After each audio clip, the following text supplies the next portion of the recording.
Vamos a ver, pues aquí en nuestro módulo de Greenbelt, vamos en una secuencia de pasos que pues nos va a ayudar, digamos, con lo que es el proceso, ¿no? La secuencia, los pasos para desarrollar un proyecto tipo Six Sigma o un proyecto de mayor complejidad técnica que requiere pues análisis estadístico y demás. Pero pues nosotros empezamos por un proceso general, digamos, porque en algún punto del camino hay una bifurcación, ¿no? Hay este camino que se divide en dos y sabemos que los problemas pues se pueden resolver de muchas maneras, pero ¿en qué situaciones debemos de utilizar la metodología Six Sigma? No sé si ustedes ya vayan dándose una idea. En este caso, ustedes saben resolver problemas hoy en día, ¿no? Saben hacer un diagrama de Ishikawa, saben definir un problema, lo saben hacer, es parte de su día a día, estoy seguro. Pero, ¿en qué momento usamos Six Sigma? ¿O en qué momento usamos las herramientas que conocemos, ¿no? Las herramientas básicas, lo del día a día, lo convencional? ¿Cuál es la diferencia? Eso es lo que yo quiero ir explicándoles en este proceso.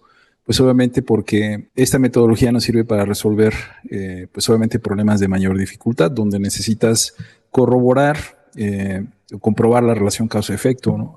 Con la causa raíz, experimentar, recolectar alguna información, analizarla, comprobar y demás. Entonces, el tipo de problemas que atacamos con esta metodología pues son diferentes. Bueno, son problemas al final de cuentas, pero de una complejidad pues mayor, ¿no? O sea, nosotros en el día a día pues andamos resolviendo problemas de diferentes tipos, pero normalmente son problemas de la vida común, ¿no? Problemas que pues probablemente con acciones pues no sé, más tangibles, ¿no? Más prácticas podamos resolver. Entonces, bueno, pues vamos a esta clase número 4, donde vamos a pasar por el proceso justamente del análisis de causa raíz, que esto es universal, este es para cualquier tipo de problemas de cualquier índole, problemas de calidad, problemas con las máquinas, accidentes, quejas de los clientes, de cualquier tipo de problema, este tipo de herramientas son universales, ¿no? Entonces vamos a ver lo que es el Ishikawa, vamos a hacer un repaso de lo que es el Ishikawa, estoy seguro que ustedes ya lo conocen, y vamos a profundizar pues como siempre en los detalles, en los puntos importantes.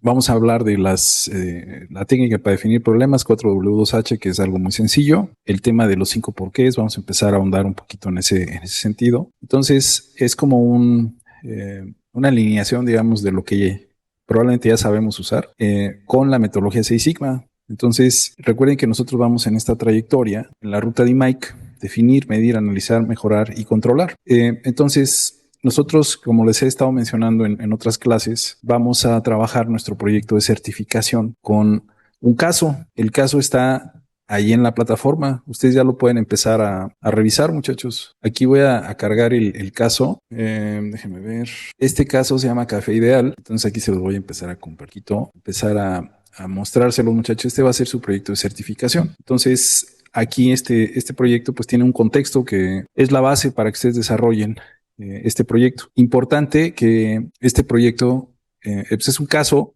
que nos va a servir, sobre todo porque hay muchas personas que no pueden hacer proyectos en sus empresas en la vida real. Hay quienes sí lo pueden hacer, entonces también tienen la opción de desarrollar un proyecto real, pero obviamente tienen que cumplir con la estructura de este proyecto. ¿Por qué tienen que cumplir con esta estructura? Porque pues varios de ustedes tienen contratado la certificación Conocer. La certificación Conocer es la que, bueno, es adicional a la certificación que damos en todos los programas. Tenemos dos tipos de certificaciones, la que tiene respaldo internacional. Nosotros estamos acreditados internacionalmente por el Council for Six Sigma Certification. Entonces, las certificaciones que emitimos tienen este reconocimiento y validez global. Y eso es lo que todas las casas de certificadoras ofrecemos.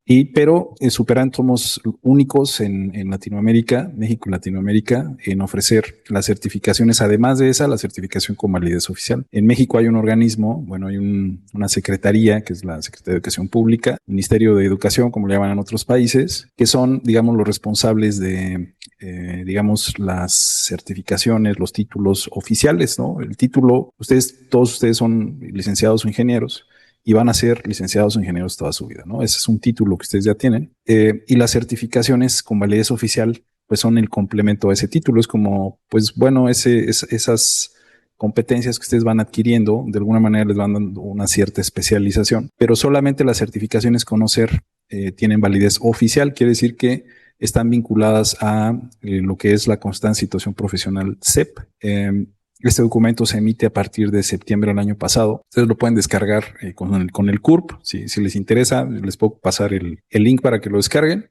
y solamente las certificaciones Conocer van a aparecer ahí. Entonces, estas certificaciones Conocer tienen ese mismo respaldo oficial, como lo tiene una cédula profesional, como lo tiene un título, un certificado de universidad. Entonces, tienen un gran valor esas certificaciones. Si alguno de ustedes no la tiene y la quiere, hablen por favor ahí con Andy para que les explique cómo es, cómo la pueden integrar a su plan de certificación. Y pues bueno, a lo que voy es que este proyecto nos va a servir para hacer esa certificación, muchachos. La certificación Conocer, que se basa en un estándar de competencia y el estándar establece todos los requisitos del proyecto. Entonces, esta estructura cumple con todo, con lo de conocer, con obviamente el conocimientos, de conocimientos, cumple obviamente también para certificarlos con el respaldo internacional del Council for Six Sigma Certification. Y otra ventaja adicional es que ustedes tienen un modelo de proyecto para proyectos futuros. Tienen un modelo que pueden seguir para desarrollar con la metodología de IMAIC, pues, este tipo de problemas, ¿no? Este tipo de mejoras. Entonces, el proyecto de Café Ideal, hay un contexto ahí, ustedes quieren ir explorándolo, está en la plataforma, pueden ir descargando la información con la que ustedes pueden desarrollar este proyecto y empezamos desde la etapa de definir, ¿no? Vamos a seguir la metodología de IMAIC. Entonces, esta certificación, pues, así como nuestro módulo de Greenbelt, pues está enfocada puramente a Six Sigma. Entonces, ¿qué se hace en definir? Pues esto es lo que se hace en definir, determinar el problema a resolver, los objetivos del proyecto y las necesidades de la empresa o del cliente. Entonces, aquí, esto es parte de lo que vamos a ver hoy, la técnica 4W2H, cómo definimos el problema. Aquí está el problema a resolver. Básicamente les voy platicando, aunque más vamos a tocar el tema del proyecto varias veces en diferentes clases, sobre todo en la última clase que es, aquí les explico con más detalle una vez que ustedes sepan todas las herramientas del curso que van a aplicar en el proyecto. Entonces lo vemos en la última clase también con más detalle, pero yo se los voy mostrando para que pues ustedes se vayan haciendo la idea que van a hacer un proyecto de certificación. Entonces, el caso hipotético es en relación a una empresa que se dedica a adquirir o a comprar granos de café, procesarlos, empacarlos y venderlos. Entonces tiene una presentación de 500 gramos y tiene un problema que las bolsas de 500 gramos se están yendo con producto de más y ese producto de más les está costando $180,000 anuales. Es decir, hay una tolerancia de más o menos 5 gramos sobre los 500 gramos, más o menos 5 gramos, pero las mediciones promedio muestran 518 gramos, o sea, esos 18 gramos de más por los millones de bolsas que hacen, pues ya representan $180,000 de pérdida. Entonces, es el tipo de problema donde no se resuelve simplemente recalibrando las básculas o capacitando a la gente o ajustando algún botoncito por ahí del proceso, no se resuelve de esa forma, justamente porque hay variables que afectan. Y ahí es donde ya no es un problema de la vida común, aquí ya hay que meterle análisis más a fondo, estadística, pruebas y demás. Entonces, por eso se hace interesante. Tenemos un checklist de validación. Esto es parte de lo que son los formatos para la etapa de definición y estos les pueden servir a ustedes. Si ustedes en sus empresas ya tienen un protocolo para hacer proyectos, está bien, el que ustedes quieran utilizar. Si no, este es uno muy bueno, muy completo. Hay un checklist de validación del proyecto, el cálculo del cost of poor quality o el costo de la pobre calidad, objetivo SMART, objetivo del proyecto, identificar los involucrados o diagrama de SIPOC, plan de comunicaciones y vamos a la etapa de medir. ¿Sí? ¿Se fijaron? Utilizamos todo esto para hacer la definición. Entonces ahí tenemos los formatos. No se preocupen, lo vamos a repasar a detalle más adelante. Luego vamos a la etapa de medir, recopilar datos. Aquí viene el diagrama de entradas, proceso, salida, parámetros de medición, recolección de datos, estudio de Gauge-R-IR. Esto ya les suena familiar, ¿no? Ya lo hicieron en las clases anteriores, ya hicimos el Gauge-R-IR. Un poquito de teoría aquí de respaldo, cuál es el objetivo de un Gauge-R-IR. Aquí están los datos. Con estos datos ustedes van a hacer un estudio de Gauge-R-IR, ¿no? Entonces, tenemos las tolerancias y los datos. Y aquí es donde ustedes van a colocar los resultados, van a colocar sus conclusiones y principalmente si se acepta o se rechaza el sistema de medición. Luego viene el análisis de la capacidad del proceso, el CPK que vimos en la clase pasada, ¿recuerdan? Y este nos sirve pues, justamente para identificar o poder expresar estadísticamente la situación. Entonces tenemos una muestra de bolsas de café, aquí están los pesos, y ustedes van a hacer la prueba de normalidad y luego van a hacer el análisis de la capacidad del proceso, lo que vimos la clase pasada. Entonces aquí está nuevamente la medición, la tabla de muestras y hacemos el análisis de capacidad del proceso. sacamos CPK, PPMs, nivel de sigma o lo que es el PPK, ¿se acuerdan? Y ustedes van a sacar las conclusiones, ¿de acuerdo? Y así vamos a analizar, ya vimos la etapa de definir, medir, vamos a analizar y empezamos otra vez. Diagrama de Ishikawa, matriz caso y efecto, cosas que vamos a ver hoy, mapa de proceso, 5 porqués, los 5 porqués que les tocan hacerlo aquí, muchachos. Sentencias de la causa raíz, qué es una causa raíz, lo que es la tabla de ponderación, por dónde empezar, agarramos la causa más probable y empezamos a hacer pruebas. El tema es que en este proyecto, les adelanto un poquito, ¿por qué no es tan sencillo simplemente ajustar esos 18 gramos en el proceso? Porque hay variables ambientales. Y por otro lado, si llegan a encontrar bolsas con menos o con, digamos, abajo de la tolerancia, entonces los multa la Procuraduría del Consumidor y son multas muy, muy fuertes, entonces prefieren ponerle de más para que no haya riesgo, pero eso les está costando muy caro. ¿Y por qué es? Porque la sospecha es que hay problemas con la humedad ambiental y no logran entender cuál es el efecto en el café tostado, etcétera, ¿no? Entonces, ese es el tema.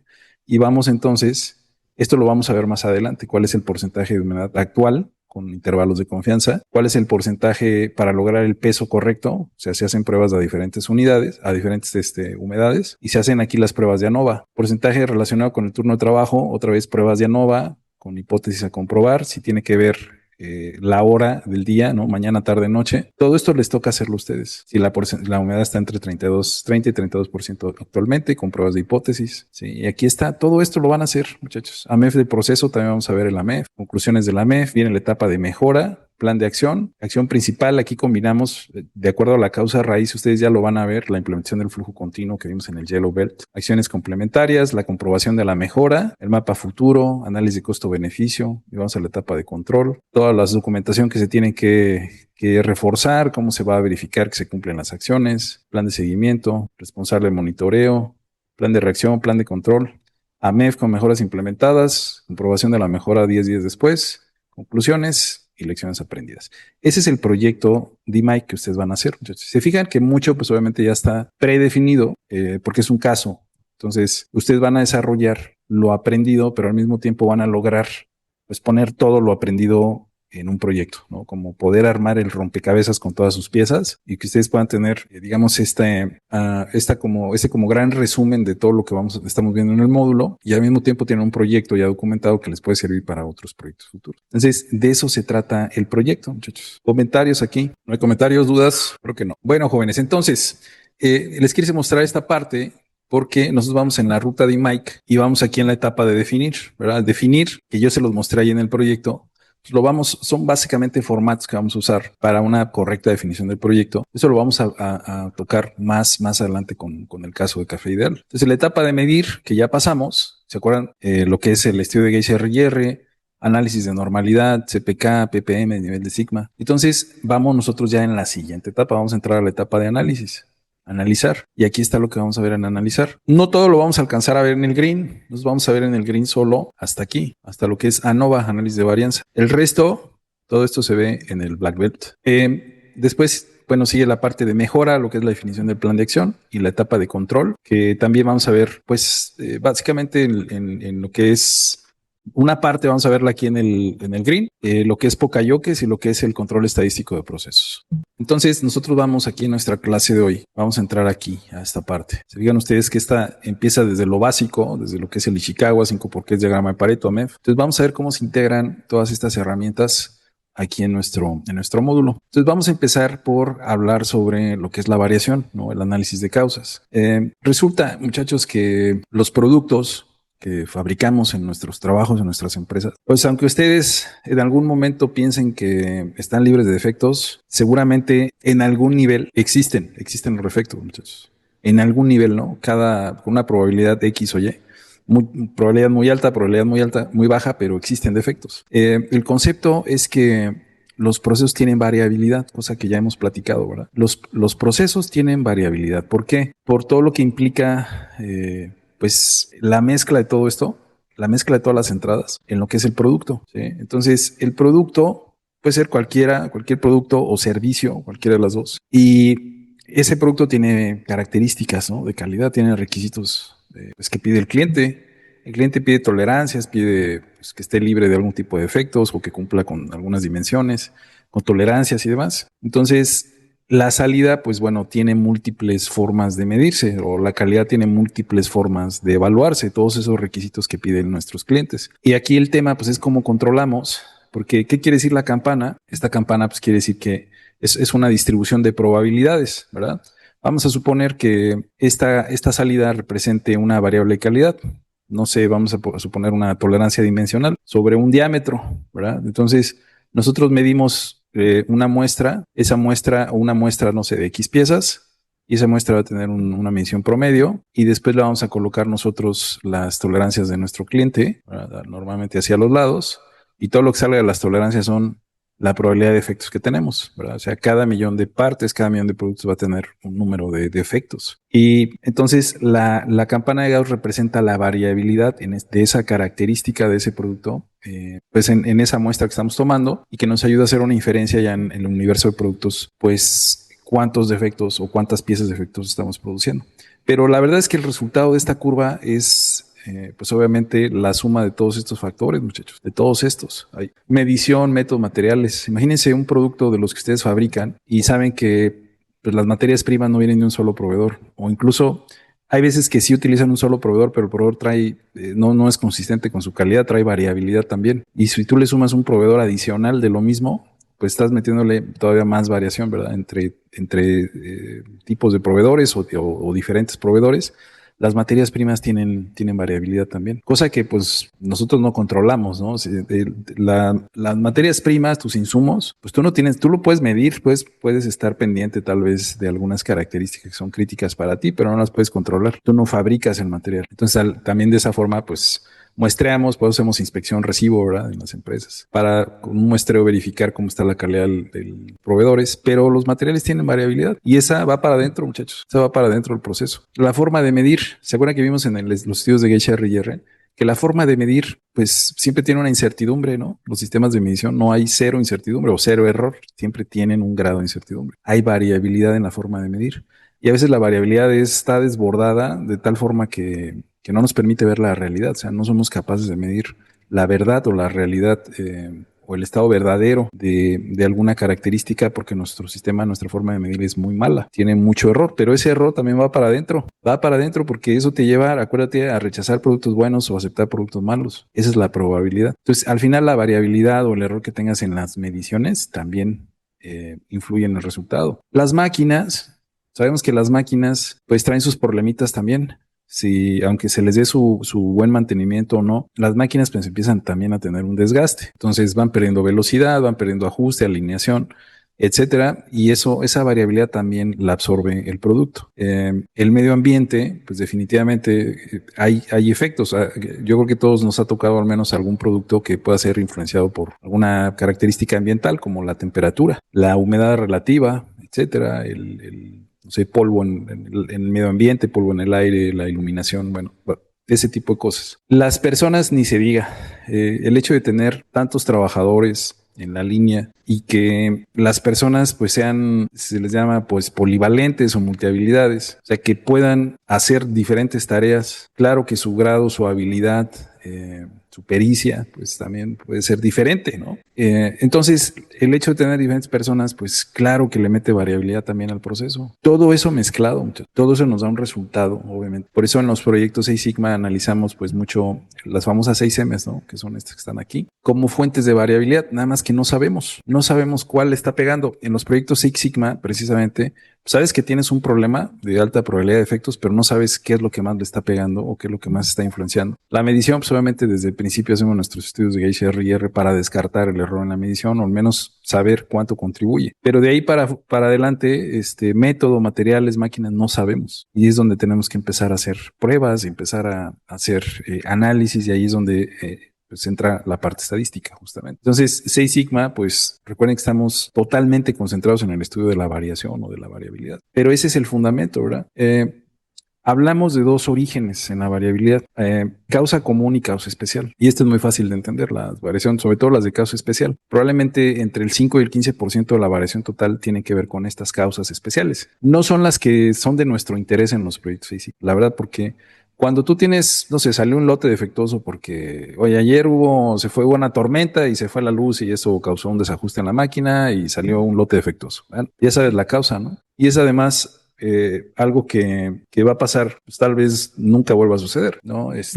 O es muy poco probable o no sé, pero es muy especial, es como muy fácil de identificar. Cuando se rompió una pieza en una máquina, una refacción, no sé, que es que se rompen una vez en la vida, y esa es una causa especial, te causó piezas defectuosas, etcétera, pero es una causa especial. Esas no nos interesan mucho en los proyectos ahí. Sí, claro que se tienen que atender, se tiene que hacer algún tipo de acción, algún plan de control, etcétera, pero nosotros nos interesa las que están como que siempre son parte del proceso, las que son inherentes, porque esas son las que te dan la probabilidad así en concreto de defectos.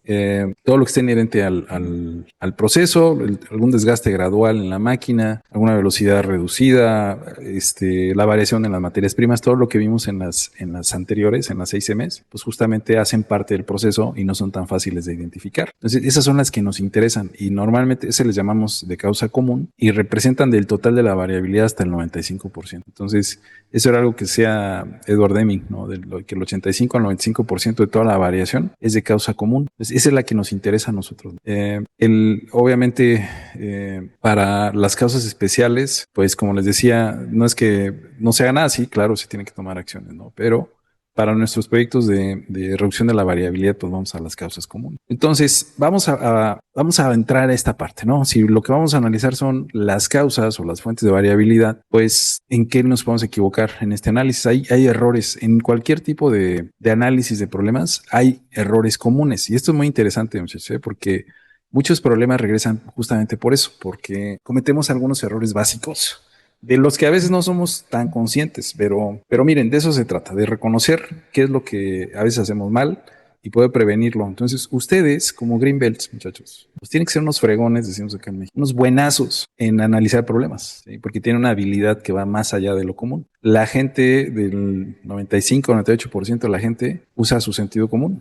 Usa un Ishikawa, usa cosas muy sencillas. Ustedes ya van más allá. Ustedes ya no tienen las habilidades promedio, tienen mucho más habilidades, mucho más conocimiento. Así es muy importante que como Green Belts, pues ustedes ya se distinguen del resto, ¿eh? Ustedes ya se distinguen del resto por estas habilidades que tienen, la forma de observar, el pensamiento crítico, ese tipo de cosas, pues nos llevan a hacerlo de una manera pues más efectiva. Entonces, tienen que ser unos buenazos en esto y se tienen que dar a notar como Green Belts hoy, como Black Belts en un futuro próximo. Entonces, error número 1, salto a conclusiones. Y esto es muy, muy común. Estamos analizando un problema y ya estamos viendo, antes de saber la causa, ya estamos hablando de soluciones, ¿verdad? De cómo rápidamente podemos establecer alguna acción de contención. Por eso decimos que es como buscar la aspirina, ¿verdad? En lugar de una solución real. No sé si esto les pase frecuentemente, yo me imagino que sí, por lo que yo me ha tocado ver en muchas empresas, es bastante común empezar a saltar a conclusiones, a estas soluciones creativas, pero desordenadas, obviamente, y nada más parchamos los problemas. ¿Les ha pasado esto, muchachos? Venga, jóvenes, vamos a participar. Inge muchas veces ahí se improvisa incluso. Sí, ¿verdad?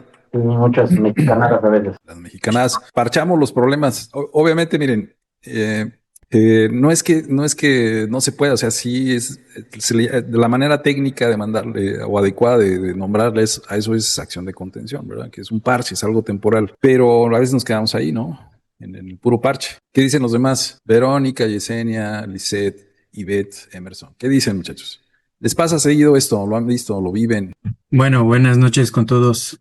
Buenas noches. Bueno, en el departamento donde trabajo justo es de confiabilidad. Ahí estamos a cargo de, entre de varias cosas, de hacer los análisis causa-raíz. Ajá. Entonces, sí, nos encontramos con muchas de estas cosas que a veces, por más que se trate de no quedarse en la causa humana, no solo en la física ni en la humana, en muchos de los casos sí nos hemos encontrado que es cuestión de operaciones el problema en el que se presentó tal o X cosa. Entonces, y producto del análisis efectuado, no se aplican medidas estrictas para que no se vuelvan a repetir. Entonces caemos a veces en un como bucle ahí, estamos ahí dando vueltas en algo repetitivo, por más que no se quiera, por más que esté identificado, no se puede a veces concretar como una solución, ¿no? Entonces sí, efectivamente sí nos hemos encontrado con ciertos casos de esa forma. Excelente. Muy bien, es bastante común, ¿no? Entonces,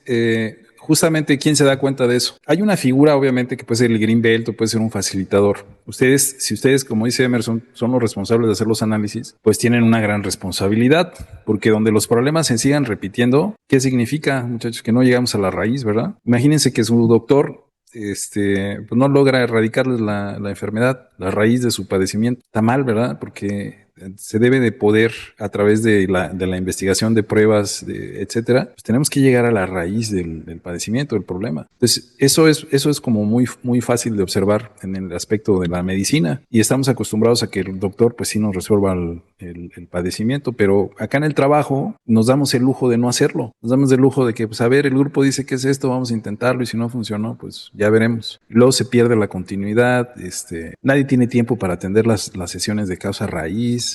Piensan que es una pérdida de tiempo, y a veces sí es una pérdida de tiempo porque es una discutidera y solamente están echándose la culpa unos a otros, y así pasa. Esa es la vida, esa es la realidad. Entonces, ¿quién hace la diferencia ahí? De no nada más quejarse, sino de hacerlo diferente. Pues ustedes, muchachos, los Green Belts, ustedes, los facilitadores en análisis de causa raíz, ustedes son los que tienen la habilidad. Entonces, pues quejarse es bien sencillo, pero nadie hace algo diferente, o casi nadie, ¿verdad? Entonces es muy importante pues identificar este tipo de errores cuando estén sucediendo, precisamente para de una manera consciente, a través de sus habilidades, pues cambiar el rumbo, ¿no?, de un análisis. Número 2, no involucrar a las personas clave. Imagínense ustedes organizan ustedes una sesión. Vamos a suponer, ¿no? Es un problema que amerita la clásica, ¿no? Hubo una reclamación, entonces hay que juntar al de producción, hay que juntar al de calidad y a los que se necesiten ahí, algún otro involucrado, probablemente mantenimiento y demás, y no llegan a la reunión, ¿sí? O probablemente era necesario involucrar a un operador porque era un tema muy, muy técnico, pero el supervisor no deja ir al operador a la reunión y es clave. Entonces, ha sido tan vergonzoso esto, muchachos, que a mí me ha tocado ver jóvenes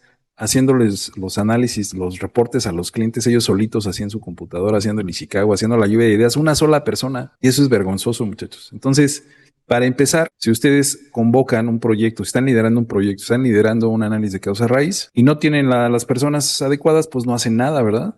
Cancelan el proyecto, cancelan la reunión, escalan el problema, hablan con la gente, porque cuando se requiere de tener una reunión, un grupo multidisciplinario, es porque el problema lo amerita. O sea, si el problema fuera fácil de resolver, lo resolvemos ahí en el piso de producción, con un recorrido, con lo que sea. Pero el hecho de que tú requieras de un grupo de análisis quiere decir que no está fácil. Pero pues a veces no somos asertivos y simplemente, pues es que no vino fulanito, no vino sutanito, entonces aquí lo voy a hacer yo solito, yo solita, en mi computadora, ¿no? Y eso pues es peor todavía, muchachos, ¿no? Entonces, error, no debemos hacer un análisis. Si no tienes a la gente correcta, ni lo empieces, ¿eh? Número 3, se razona otras soluciones. Y esta seguramente ya la han visto antes, ¿no? Esta de la figura que está aquí, que simplemente nos da dos perspectivas, ¿no? A ver, Verónica, ¿qué observas tú en la figura? ¿Una anciana o una joven? Emerson, ¿qué observas? ¿Una anciana o una joven? Más la joven en primera instancia, después ya le veo a la anciana. La anciana, muy bien. Iván, Yesenia, Lisette. Yo vi primero la joven por el abrigo. Ok, ya ve las dos, ¿no? Sí. Ok, Yesenia, Neily, ¿qué ven, chicas? Yo veo a la joven y aún no logro ver a la La anciana. Ok, Lisette, Ivette, tengo que ser Una participar, joven, muchachos. José, Una también joven. una joven, sí, y en mi caso me ha tocado liderar muchísimas veces lo que son los análisis de causa, y sí, muchas veces también me ha tocado y completarlos y hacer planes de acción y todo el tema, que sola, casi que sola, pero tal vez es por el giro de la empresa que no se le da como la importancia. Sí. Tal vez percibo, digamos, en mi caso porque era software y tal vez era por mantener certificaciones, etcétera. Pero si ya yo le doy un giro y es, no sé, productos médicos, alimentos, tal vez ahí es para salvar vidas, etcétera, se le dé mayor importancia. Tiene mucho que ver lo que dices, pero más que el giro es las directrices. O sea, es que mira, hay empresas que se dan el lujo de no resolver, pero voy a poner les voy a poner un caso más adelante que les va a tocar a ustedes hacer un Ishikawa. Pero imagínate que el problema está relacionado con una fatalidad. Bueno, imagínense todos ustedes. O sea, se murió alguien en la empresa. ¿Cuál es la seriedad que se le da al análisis? Absoluta, ¿verdad? Absoluta. No puede haber suposiciones, no tengo tiempo de ir a la reunión. O sea, no podemos ponernos en esas posiciones de soy el súper ocupado de la empresa, etcétera, ¿no? O sea, ¿por qué? Pues obviamente porque se trata de algo muy crítico, muy extremo. Pero pues una reclamación de un cliente también es algo muy extremo. Perder dinero por scrap también es algo muy extremo. No entregar a tiempo a los clientes es algo muy extremo. Pero parece que es permisible muchas veces, ¿no? O tolerable. Entonces empezamos a tomar posiciones diferentes. Así somos los latinos normalmente. Nos gusta saber hasta dónde podemos incumplir o hasta dónde podemos llegar sin que haya, digamos, que algún tipo de consecuencia. Pero todo depende es una directriz al final, ¿no? Si la cultura de la empresa es que se permita, se va a permitir. Si la cultura o las directrices en la empresa es que aquí somos una empresa, han ustedes oído de las empresas que aprenden, ¿verdad? O al menos ese es como el sentido que le dan a las cosas, una empresa que todos los días aprende. ¿A qué se refiere? Pues no a que todos los días traen un libro en la mano, ¿no? Sino que aprenden de sus errores. Y para aprender de los errores, pues hay que saber encontrar la raíz de los problemas y eliminarla de manera que esos problemas pues sean los mínimos, los que retornan, ¿no? Los que regresan, los que vuelven a aparecer. Pero para eso se requieren directrices. Si las personas, como dices en tu caso, no se le da seriedad. Uy, muchachos, si a eso nos dedicamos casi todos nosotros, a resolver problemas. Y no es que una persona, no es que yo o no es que ustedes no le den seriedad, es que las condiciones no son propicias, o sea, no hay una directriz uniforme para que cuando hay un análisis de causa raíz de este nivel, pues se le dé esa seriedad. Entonces es un tema que estoy seguro que lo ven en su día a día, de mucho más de lo que a veces nos imaginamos o que a veces pensamos que pasa solamente en nuestras empresas. Es bien común, muchachos. Yo, bueno, les comparto, hay un curso que se llama Facilitador Análisis de Causa Raíz. Este curso lo impartimos nosotros muy frecuentemente, es muy solicitado por las empresas porque es un punto bien común, o sea, fallan mucho en eso y a mí, pues, primero me sorprende gratamente que las empresas reconozcan esta debilidad en sus equipos de trabajo. Pero imagínense lo que tiene que vivir la empresa como para decir, oye, aquí necesitamos reforzar las habilidades de solución de problemas, ¿no? En general. Y entonces ha habido de todo tipo de clientes que hemos tenido. Y a mí me llamó mucho la atención uno en especial, que son una referencia mundial, es una empresa japonesa, una referencia mundial en lo que hacen, sus productos, en sus sistemas, en su grado de estandarización. Pero para mi sorpresa, estaban bien perdidos en el tema de la causa raíz. Y no era nada extraordinario. Ustedes caminaban por su planta y parecía que andaban en un aeropuerto. Así, señalización por todos lados, letreros, estándares, colores. Bueno, era una belleza la fábrica. Pero fíjense lo que son las cosas, muchachos. Un quejadero por el tema de cómo era su dinámica para analizar y resolver problemas. Pero esto es obviamente un ciclo, ¿no? El tema de cómo analizamos y de cómo presentamos también las soluciones, cómo pedimos recursos, cómo se le da seguimiento a las acciones, etcétera, etcétera. Entonces, yo creo que es un tema universal, pero creo que las empresas que lo hacen mejor son las que reconocen que tienen que estar reforzando continuamente estas habilidades. ¿Y cómo lo comprueban si están mejorando estas habilidades? Pues a través de su índice de reclamaciones, a través de su scrap, a través de los KPIs, porque ahí pues obviamente de ahí se identifican, pero ahí mismo se pueden verificar las implementaciones efectivas. Y pues es un tema, como les digo, independientemente de la empresa, creo que la mayoría padece de este tema. Entonces, regresándome a este punto de la cerrazón a otras soluciones, y gracias por tu aportación, Lizeth, muchas gracias por tu participación. Me regreso al tema de la cerrazón a otras soluciones. ¿Qué tiene que ver? Que yo no veo una anciana, yo veo una joven, yo veo las dos. Bueno, es perfectamente normal, porque todos tenemos una forma de percibir, o de percibir por primera vez, o de percibir a simple vista, etc. Y cuando estamos haciendo análisis de problemas, pues, ¿con qué trabajamos de inicio? Con la percepción, porque tú vas a hacer un análisis con un grupo multidisciplinario y quiero que se pongan en la posición ustedes, muchachos, de una persona que siempre está al frente, O sea, siempre estoy al frente del grupo, siempre tomo el liderazgo, tomo la iniciativa, porque estar en una silla atrás de la mesa en la sala de juntas, eso lo hace cualquiera. Estar al frente y hacer un buen trabajo, eso no lo hace cualquiera. Eso es un reto verdadero. Entonces, como líderes, como green belts, como facilitadores en análisis de causa raíz, ustedes tienen una gran responsabilidad. Probablemente no sean las personas que más conozcan del problema, pero sí son los que mejor saben analizar y conducir a un grupo hacia el análisis de causa raíz. Entonces sí tienen una responsabilidad muy importante, porque ese tiempo, ese esfuerzo para analizar y llegar a la raíz del problema sí es responsabilidad de ustedes. Entonces, si un líder en análisis de causa raíz no tiene la habilidad de poder escuchar la percepción, por muy diferente que sea, entonces se está perdiendo de información valiosa y está sesgando el análisis del grupo. Imagínense que la pregunta fuera en un grupo, ¿qué ve la mayoría en esta imagen? Y si la mayoría ve una anciana, decir, bueno, pues conclusión, vemos una anciana. Pero como alguien vio una joven y a lo mejor ya ni se animó a decir, porque todos veían una anciana, dices que yo, pues, ¿de qué sirve si yo no soy la mayoría, no? O si el líder, el Greenbelt o el facilitador no le da peso a una opinión diferente.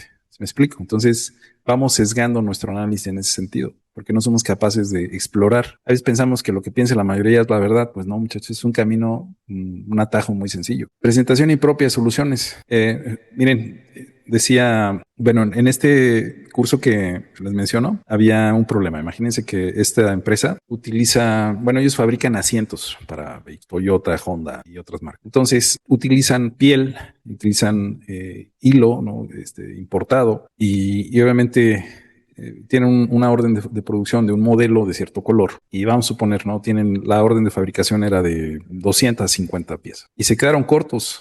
Se les acabó como en la pieza 220, se les acabó el hilo con que se hacen las costuras de los asientos. Entonces, en los cursos, lo que hacemos nosotros es, les enseñamos la teoría, les decimos, tráiganse problemas reales para aplicar la metodología e ir haciendo el análisis, encontrar la causa raíz de problemas reales. Y entonces, pues llevaron ese problema a uno de los equipos. Y me llamó mucho la atención, como les digo, tiene un grado de estandarización impresionante ellos, pero la forma de pensar que tienen, miren, como todo lo basan en procedimientos y estándares, ellos ya habían encontrado la raíz, llegaron a la raíz y era muy tangible. Hay un factor de conversión, yo creo que varios de ustedes les ha tocado también. Hay un factor de conversión. Cuando tú compras, por ejemplo, quieres metros o quieres piezas o quieres kilogramos, ¿no? Pero el proveedor no te vende en esas unidades. Por ejemplo, el hilo para las costuras lo pedían en metros. La de ingeniería decía, bueno, para este modelo se requiere por pieza tantos metros de hilo. Entonces pedían metros, pero el fabricante no vendía metros, él vendía kilogramos. Entonces los kilogramos y los metros no coincidían siempre. Había factores adicionales que podían afectar el peso. Aunque en teoría tú puedas sacar una equivalencia con un factor de conversión, esa diferencia o eso teórico pues normalmente variaba por temas de contenido de humedad en el hilo o la tensión en el hilo, por ejemplo, a la hora de enrollar, etcétera. Había varias cosas. Entonces ellos encontraron que el factor que se había utilizado en ese número de parte era incorrecto. Lo validaron incluso con su área de procesos, dijeron, oye, sí, encontramos la causa raíz, el factor de conversión no es adecuado. Y a la hora de escribir la causa raíz, dicen que la causa raíz, en lugar de decir que era el factor de conversión, ellos dijeron, no existe un estándar que evite este error. Eso fue lo que pusieron como causa raíz, ¿no? O sea, estaban tan acostumbrados a su paradigma de estandarizar y está bien, pero ellos dicen, no hay un estándar, un procedimiento que evite que la gente se equivoque, ¿no? Que cometa este tipo de error. Cuando ya tenían la causa raíz, ¿verdad? Simplemente había que decir, el factor de conversión para este número de partes es incorrecto por tanto porcentaje, etcétera. Algo así muy tangible. Entonces, la presentación de la solución, pues, fue muy impropia, ¿no? Muy impropia. Y de esa forma nos pasa muy seguido también que pedimos o no sabemos pedir o no sabemos justificar. Y luego nos queda la sensación de que es que la dirección no me apoya. Es que no me dieron dinero para comprar una máquina nueva, ¿no? Me tocó ver otros proyectos donde solicitaban, por ejemplo, un rack de flujo continuo con gravedad y no sé qué. Y les autorizan la compra al equipo y después, 6 meses después, el rack estaba botado en el patio, ¿no? Entonces, eso, pues obviamente también al director, al gerente, le va creando, pues obviamente ciertas reservas. Cuando presentamos una solución que implica inversión, pues siempre obviamente acostúmbrense a que siempre les van a pedir todas las justificaciones y demostraciones posibles, porque no hay dinero infinito en las empresas. Normalmente se hacen los presupuestos y lo que salga del presupuesto, pues probablemente se pueda conseguir, pero tiene que estar más que justificado. Entonces, la presentación también debe ser adecuada, debe ser propia de la solución y sobre todo debe atacar la causa raíz. Entonces, si nosotros hacemos mal esta parte, pues de la misma manera es probable que no se corrija la causa raíz y seguimos con el mismo problema. Otro error común en resolver problemas, confundir hechos con opiniones, ¿no? Por ejemplo, cuando alguien dice, es que el operador no quiere hacer bien su trabajo. Es que en esta empresa no hay cultura de calidad. Es que aquí la gente es muy irresponsable. Eso, pues obviamente, muchachos, son opiniones, ¿verdad? Es como una charla informal hablar de ese tipo de cosas, ¿no? Tenemos que irnos a los hechos. Tenemos que ir a los datos, a los hechos. Opiniones, no es que no vaya a haber, claro, pero ustedes deben tener la habilidad de manejarlo, muchachos. Si alguien dice, yo pienso que la causa raíz es que el operador no quiere hacer bien su trabajo, ¿qué le dicen? ¿A poco la van a notar así tal cual, verdad? Eso pues obviamente sería, o sea, no quiere decir que no exista, pero ese es un tratamiento diferente. Digo, ¿para qué nos desgastamos? Si es porque el operador no quiere, lo corremos a la calle y punto, se acabó el problema. ¿Ese es el problema? ¿Esa es la causa? Pues normalmente no es la causa. Decía, en otro caso, un análisis en esta misma empresa, un supervisor estaba pues aplicando obviamente la metodología en otro caso, y él estaba convencido de que el problema era por un trabajador. Él decía, es que cada vez que pongo a fulanito a hacer este trabajo, se sube el scrap. Lo tengo comprobado, lo tengo sustentado con datos. Él estaba convencido de que era el trabajador. Y le decía, bueno, ¿y qué has hecho? O sea, ¿cuál es al final, qué has hecho? Ya lo tienes demostrado. Dice, no, pues es que no me apoya, porque no me creen. Y empezó, ¿no? Pero resulta, jóvenes, que el tema no era en sí que fuera el trabajador o que fuera una mala voluntad del trabajador. Era un problema, tenía que ver con sus dedos, para ser concretos. Él tenía unos dedos muy anchos. Entonces ya cuando te pones a verlo con una perspectiva diferente, una operación que normalmente hacían señoritas o señoras que tenían, pues obviamente unas manos más delgadas, más finas, dedos más finitos, y lo pueden hacer mejor, ¿no? Que a él le costaba mucho trabajo, era como una parte como tanto muy manual o artesanal, y no podía, él tenía unos dos dedos toscos así gruesos. Entonces era una limitación fisiológica lo que él tenía, ¿verdad? O física. Entonces no era tanto la persona, sino esa característica de sus manos. Entonces nos vamos en ese sentido, pues, a cuestionar, muchachos. Aquí el tema es que ustedes vayan, no solamente que esto les vaya haciendo sentido, sino ustedes como líderes, imagínense que están liderando ese análisis, pues que no se vaya como se van. Ustedes no se vayan como se van el 95% de las personas, sino que ustedes sepan discernir este tipo de situaciones y hagan un buen manejo de una sesión de análisis y no empiecen ustedes a escribir este tipo de cosas en los Ishikawas, ¿no? El operador no quiere hacer bien su trabajo. Es una opinión. Vámonos a los hechos, vámonos a los datos. ¿De acuerdo? Hasta aquí, dudas hasta aquí, muchachos. ¿Vamos bien? Bueno, vamos a ver. La siguiente. Dice, otro error pues es definir esto que es terrible, muchachos. Y prométanme que como Green Belt, sería una blasfemia que ustedes dijeran algo así, ¿eh? Como Green Belts o como Black Belts. Causa raíz, error humano. Causa raíz, error humano. Entonces, o distracción del operador, eso no, muchachos, eso no puede ser. Falta de supervisión, falta de capacitación. Esas son las clásicas que hacen en las empresas y luego, qué pena, a mí me tocó ver documentos que le envían a los clientes diciendo esto, causa raíz, distracción del operador. Y lo peor que el cliente les acepta algo así. O sea, eso lo único que habla, muchachos, es de la ignorancia que tienen o la falta de habilidades que tienen para analizar y resolver problemas. Entonces, esto no, jóvenes. Imagínense que su doctor, y es el ejemplo que siempre les pongo en el curso de White Belt. Si tu médico te dice que la causa raíz de tus síntomas es una bacteria, ¿qué esperas en consecuencia? Un antibiótico o algo, un antiviral, un antibiótico, no sé. Algo que elimine la bacteria, ¿no? Eso es lo que tú esperas. Ese sería el sentido común. Entonces, cuando tú dices error humano, causa raíz, error humano, ¿qué esperas en consecuencia? ¿Quitar al humano? Cuando dices distracción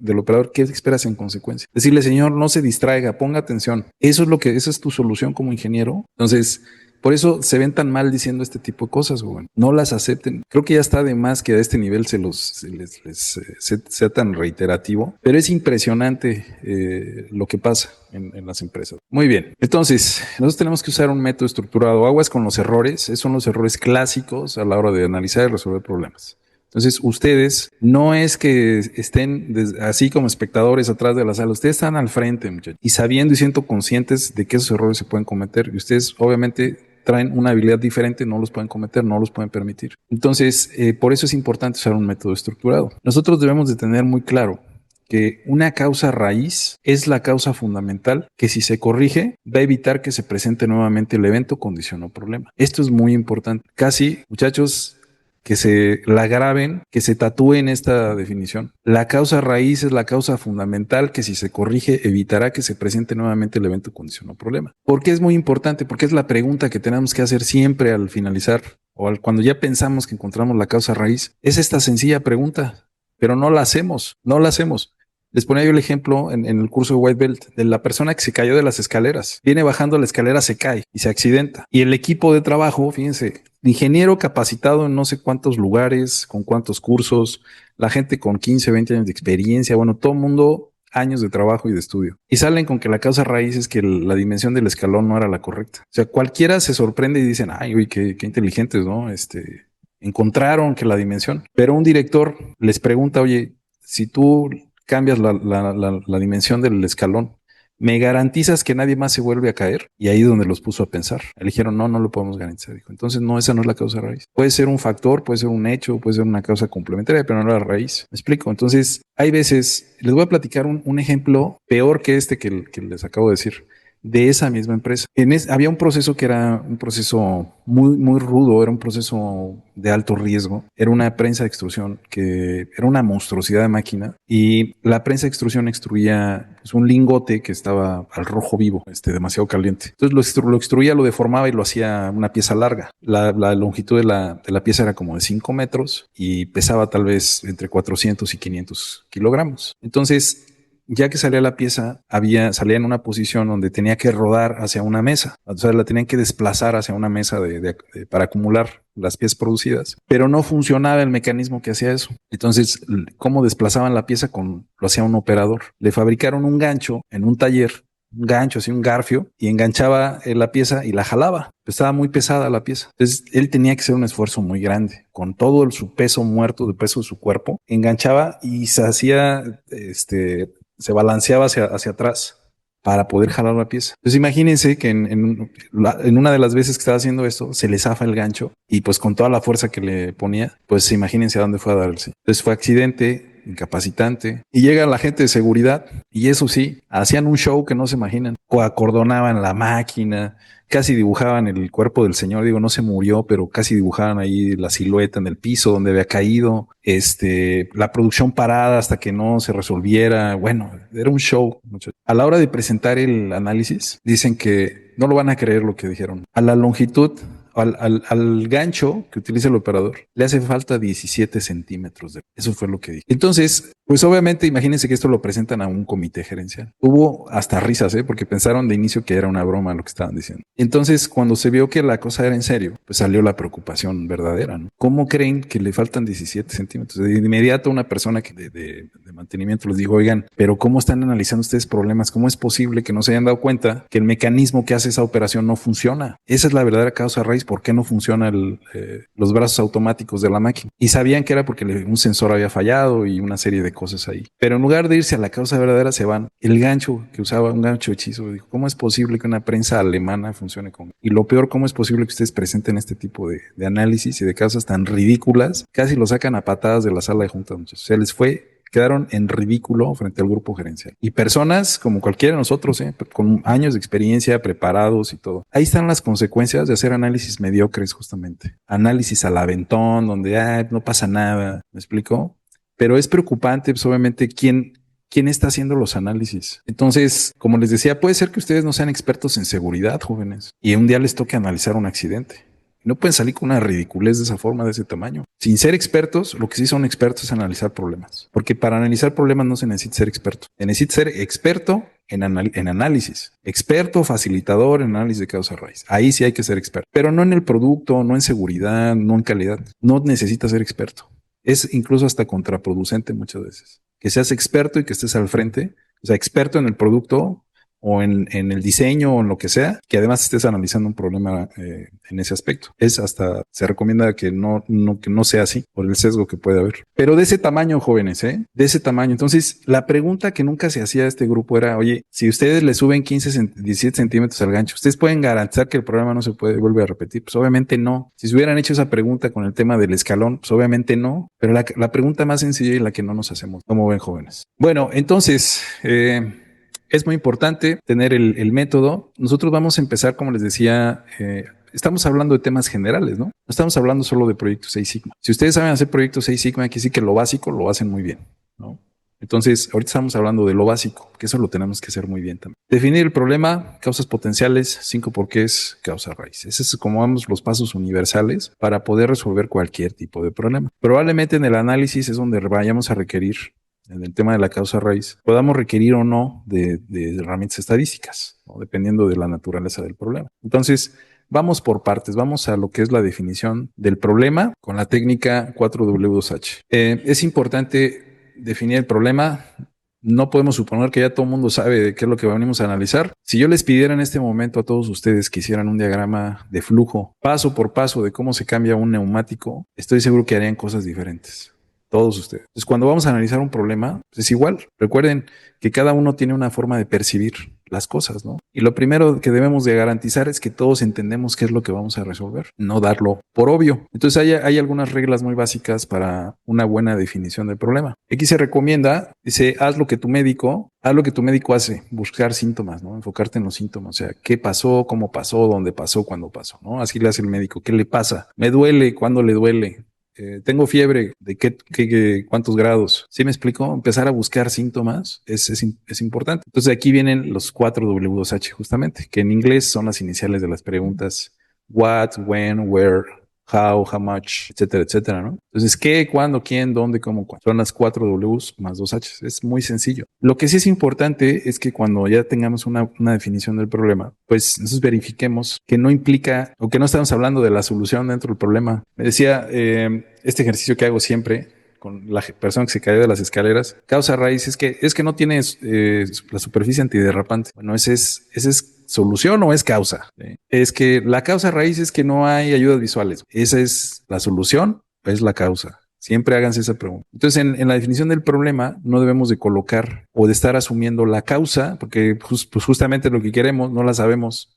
Si ya sabes la causa, si en algún momento dices, oye, es que sí ya sabemos cuál es la causa, pues ya no se reúnan, vayan e implementen la solución. Si ya la saben, ahórrense todo el proceso. Entonces, no debe haber culpabilidad. Es que el operador fue el causante del defecto, ¿no? Ese tipo de cosas, culpabilizar. Es que la gente no tiene compromiso, es que a la gente no le importa. Eso es culpabilidad y eso no puede ser parte del problema o parte de la definición del problema. Opiniones, menos, ¿verdad? No puede decir temas como yo siento, yo creo, yo pienso, ¿no? Etcétera. No debe tener una solución, como les decía, no debe venir la solución implícita y tiene que ser fácil de entender por todos los participantes. Entonces, unas pequeñas verificaciones para que ustedes sepan si hicieron una buena definición del problema. Entonces, la técnica 4W2H nos va a obligar a enfocarnos en los hechos y a evitar asumir causas antes de analizarlas, ¿no? Es aplicable en cualquier entorno, en cualquiera, manufactura, hospitales, bancos, servicios, software, etc. Entonces, ¿qué preguntas auxiliares nos podemos hacer aquí? El qué es qué problema estamos viendo, ¿no? O sea, describes el fenómeno observado, no la causa, nomás escribes el fenómeno observado. ¿Cuándo ocurre el problema? Turno, hora, la fecha de inicio, etcétera, ¿no? ¿Con qué frecuencia? ¿Cómo se manifiesta el problema, ¿no? El mecanismo, el modo de falla, el comportamiento observable. ¿Quiénes están involucrados o afectados? Clientes, operadores, equipos, áreas. ¿Dónde ocurre el problema? En una estación, área, un proceso específico. ¿Y how much o cuánto es el impacto, ¿no? Tenemos que ponerle alguna dimensión. Si estamos hablando de scrap o de ppms o de lo que sea, tenemos que hacer cuantificable, ¿verdad? ¿Cuál es el impacto? Entonces, vamos a ver unos ejemplos. Dice aquí que un restaurante tiene quejas sobre la tardanza de los pedidos. ¿Cuál sería la definición tradicional de este problema? Dice aquí que lo que harían, bueno, una definición tradicional. Los pedidos en el restaurante están tardando demasiado porque la cocina es lenta. Entonces, si nosotros hacemos nuestro check de lo que no debe tener el contenido de la definición de un problema estamos suponiendo la causa, ¿verdad? Dice, porque la cocina es lenta. No es cuantificable, o sea, no dice cuánto es demasiado, ¿no? No es específico, o sea, es en todos los pedidos, es en algunos tipos. No indica cuándo o dónde ocurre el problema, ¿de acuerdo? Entonces, es fácil de saber que si la definición de nuestro problema está a medias, ¿no? Si nosotros utilizamos 4W2H, va a pasar esto, ¿verdad? ¿Qué problema estamos viendo? Bueno, retrasos en la entrega de platillos en el restaurante. Eso es lo que estamos observando. ¿Quiénes están involucrados? Afecta a los clientes que piden combos familiares. ¿Cuándo ocurre el problema? Desde hace 2 semanas, especialmente en el horario de 7 a 9 p.m. ¿Dónde ocurre el problema? En el área de cocina del restaurante. ¿Cómo ocurre el problema? Dice, algunos pedidos se tardan hasta 30 minutos, más de lo normal, en llegar a la mesa. ¿Y cuánto es el impacto? Dice, un aumento del 25% en el tiempo de espera reportado por los meseros. Entonces, nosotros pues estamos siendo muy objetivos al contestar estas preguntas. Y lo único que sigue a continuación pues es nada más enlazar la narrativa, hacer la narrativa, ¿no?, de las respuestas. Dice, se tienen retrasos en las en entrega de platillos en el restaurante, que afecta a los clientes que piden combos familiares. El problema ocurre desde hace 2 semanas, principalmente en el horario de 7 a 9. El retraso se origina en la cocina, donde los pedidos llegan hasta con 30 minutos de demora respecto al tiempo normal de entrega. Se ha identificado un incremento del 25%, según los reportes de los meses. Lo único que hicimos fue hacer la narrativa de esas respuestas. Es muy sencillo, pero ya te queda una definición pues muy entendible, bien hecha, bien estructurada, muy limpia, muy neutral, ¿verdad? Díganme si tienen dudas aquí, muchachos. Creo que no hay dudas, ¿verdad? Ahorita al final les voy a compartir un video muy interesante. Gracias, Lisette. Un video muy interesante para que ustedes lo analicen y vean qué de ahí aplica en sus casos individuales. Vamos a ver. Ejemplo 2. Retraso en la entrega de pedidos en una tienda en línea. Entonces, la definición tradicional del problema que haríamos es: los pedidos están tardando más en llegar porque la paquetería no cumple con las entregas a tiempo. Esa sería una definición tradicional que hace cualquier persona. Entonces, ¿cuáles son los errores en esta definición? Ya me da miedo preguntarles porque no responden, no participan mucho. No tiene parámetros de medición medibles. Dice tardando más, pero no define tiempos. Correcto. ¿Qué más? No define cantidades. Ok. No cuantifica, ¿verdad? No estratifica los pedidos, tipo de pedidos, grandes, pequeños o no sé, algo Ok. parecido. Está muy general, muy bien. ¿Qué otra cosa, muchachos? Implica culpabilidad, miren, porque la paquetería no cumple con las entregas a tiempo. Está culpando a la paquetería, ¿verdad? Ese es el tema de que pues, obviamente está muy mal hecha esa definición. Nosotros nos vamos a apoyar. Es una técnica sencilla, pero es muy buena. Entonces, asegúrense de que ustedes pasen por esto para que su definición sea profesional, se esté bien hecha, sea entendible sobre todo. Dice, ¿qué estamos viendo? El tiempo de entrega de pedidos en la línea ha aumentado. ¿Quiénes están involucrados? Afecta a los clientes que compran en la tienda en línea. ¿Cuándo ocurre el problema? Desde hace un mes, especialmente en los pedidos realizados los fines de semana. ¿Dónde ocurre el problema? Se origina en el proceso de despacho en el almacén central. ¿Cómo ocurre el problema? Los pedidos están tardando entre 3 y 5 días más de lo prometido. ¿Y cuánto es el impacto del problema? Ha habido un incremento del 40% en el número de quejas por retrasos. Entonces hacemos la narrativa nada más de nuestras respuestas. Y dice, el tiempo de entrega de pedidos en la línea ha aumentado, afectando a los clientes de la tienda. Este problema ocurre desde hace un mes, especialmente en los pedidos realizados los fines de semana. Los retrasos se originan en el proceso de despacho desde el almacén central, donde los pedidos están tardando 3 y 5 días más de lo prometido en la página web. Se ha identificado un incremento del 40% en el número de quejas por retraso en la entrega. ¿Vale? Entonces, definición del problema es fácil, ¿eh? Es fácil. A veces por lo mismo fácil lo damos por obvio, pero ese es un error. Darlo por obvio. Venga, adelante. Perdón, yo no entendí. ¿Vamos a ver lo de la preparación del combo familiar o vamos a ver lo de la paquetería?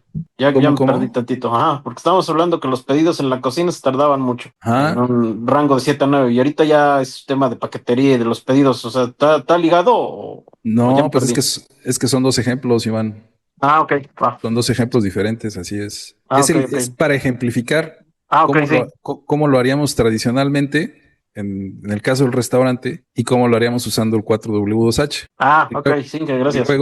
Y luego los retrasos en entrega de pedidos, cómo lo haríamos tradicionalmente y luego cómo lo haríamos con el 4W2H, ¿vale? Sí. Muy bien, entonces vamos al siguiente paso, los tipos de causas. Esto recuerden, definición de problemas, definición del problema, lluvia de ideas es el siguiente paso. Entonces aquí es donde vamos a usar el diagrama de Ishikawa famoso que todos ustedes ya conocen y hablamos de las causas potenciales, ¿verdad? ¿Qué son las causas potenciales? O sea, el Ishikawa es como el primer paso para hacer una lluvia de ideas ordenada, organizada, ¿no? Donde queremos entender pues lo potencial, o sea, qué es lo que potencialmente pueda estar causando el problema. No buscamos en ese paso llegar a la raíz, queremos todas las causas potenciales para entonces después desglosarlas, ¿verdad? Entonces hablamos de causas potenciales que son todos los factores, ¿no? Que incluyen personas, materiales, métodos, máquinas, medio ambiente y mediciones, etcétera. Dependiendo pues obviamente también del contexto en el que estén. Si están ustedes en una empresa de software, un hospital, en una empresa de servicios, pues probablemente no haya máquinas, no haya métodos de medición, hay otras cosas, no haya medio ambiente,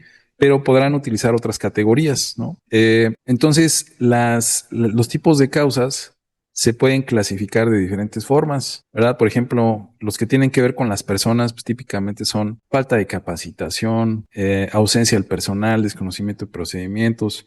Los métodos tienen que ver con instrucciones, con estándares inadecuados, procesos mal definidos. Las máquinas, pues típicamente tienen que ver con las fallas, el mantenimiento, la tecnología. En temas de materiales, con las materias primas defectuosas o la variabilidad en los insumos. En la medición, todo lo que tiene que ver respecto al sistema de medición, ¿no? Los instrumentos, si están descalibrados. El medio ambiente con temas de ruido, iluminación, temperatura, humedad, seguridad, etcétera. Entonces, las causas también tienen, digamos, un tipo o una clasificación. Cuando hablamos de causas y sobre todo en los proyectos, cuando veamos diseño de experimentos y esto, también nos vamos a dar cuenta que podemos clasificarlas, ¿no? Entre controlables o no controlables o influenciables. Las causas controlables, pues podemos actuar directamente sobre ellas, ¿no? Las podemos controlar.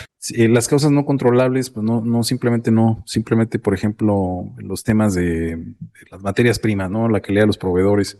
Podemos medirla, podemos verificarla, pero probablemente no podamos controlarla. Lo influenciable, pues obviamente no es que esté al 100%, bueno, aquí se menciona el proveedor externo, pero también pues cuando hay temas donde nosotros no podemos hacer nada, ¿no? Un arancel nuevo, un cambio en la legislación, ahí sí pues ni para qué. Y también las causas, podemos nosotros muy comúnmente escuchar que las causas pues también se clasifican en diferentes grados, digamos, ¿verdad? Según su nivel de profundidad. La causa raíz, ¿verdad? La causa raíz, pues es la que origina un problema.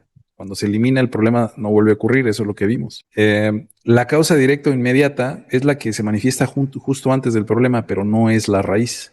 Normalmente estas son las que vienen en las lluvias de ideas, la causa directa o inmediata, ¿no? Es la primera que vemos justo cuando se manifiesta un problema, pero no es el origen, no es la raíz, ¿verdad? Y hay también causas secundarias, o sea, no son las que originan el problema, pero favorecen o lo agravan, incluso lo propician, aunque no sean la raíz del problema. Por ejemplo, cuando veamos el accidente de la persona que se cae de los escalones, de las escaleras, perdón, pues cuando tú piensas en que si no tiene una superficie antiderrapante, tal vez sí es importante, tal vez no la raíz, puede ser una causa secundaria, una causa complementaria, ¿no? Ese tipo de cosas. Entonces, el diagrama Ishikawa ya ustedes lo conocen, es tiene forma de una espina de pescado, es una manera de hacer una lluvia estructurada, una lluvia de ideas. O sea, una lluvia de ideas también se puede hacer en una lista, simplemente lluvia de ideas y lluvia de ideas, ¿no? Pero, por ejemplo, ¿para qué sirve? Cuando ustedes tienen un grupo así como ustedes que no participan, imagínense que ustedes están enfrente de un grupo donde la gente no habla, ¿cómo le hacen como facilitadores, muchachos? Pues se pueden apoyar en las categorías, ¿no? Pueden empezar a hacer preguntas. A ver, respecto a las personas, ¿qué pasa? O respecto al método, o hay algún tema con la medición. Entonces se pueden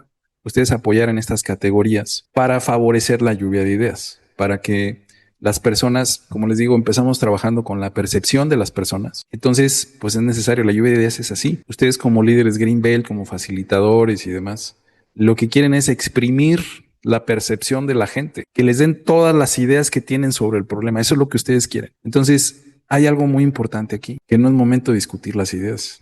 No es momento de cuestionar si eso no es. Lo que quieren es las ideas. En un paso posterior estaríamos, digamos, desglosándolas o analizándolas más a fondo con los 5 porqués. ¿Vale? Entonces, por ejemplo, esto es muy fácil. Estoy seguro que ustedes ya incluso lo dominan, ¿no? Si estuviéramos hablando del rendimiento de la gasolina en kilómetros por litro, ¿qué puede afectar ese rendimiento? ¿Para qué le afecta a mi vehículo que la gasolina me dure más o me dure menos? Ese rendimiento. Puede ser, sí, tiene bien sus servicios de mantenimiento, si está a tiempo, el tipo de aceite que está utilizando, si es multigrado, si es monogrado, la presión de las llantas, ¿no? El tipo de gasolina que le estamos poniendo, si es premium, si es regular, el peso del automóvil también, los arrancones, si nos gustan los arrancones, pues obviamente vamos a gastar más gasolina. Si tenemos el tipo de tracción, por ejemplo, la afinación, si tiene algún aditivo la gasolina, el tipo de transmisión, ¿no? Si es manual automático, si le damos un tiempo de calentamiento por la mañana,